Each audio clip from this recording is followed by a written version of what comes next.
সকাল বন্ধুরা, কেমন আছো সবাই? আশা করি সবাই ভালো আছো। তোমাদের ভালোবাসায় আমিও ভালো আছি।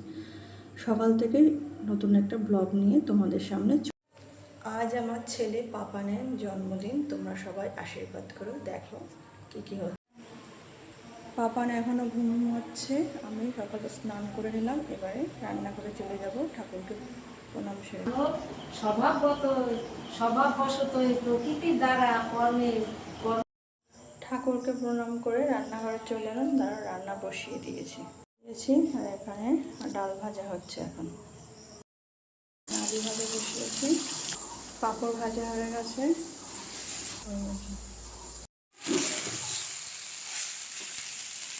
রান্নাবান্না কিছুটা সেরে উপরে চলে আসলে আমার মা এসেছে। আমার মা এসেছে দাদার জন্মদিনে। আর তোমাদের সঙ্গে দেখা আমি কী কী রান্না করেছি দেখে নাও।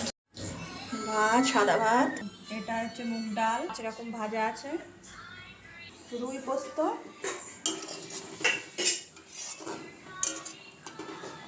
এটা মালাইকারি হচ্ছে, দেখো এটা পোলাও, বাসন্তী পোলাও, চাটনি, পায়েস রান্না করেছি, রসগোল্লা আর লেডিকে নিয়েছি। কেমন হলো কমেন্ট করে জানিও।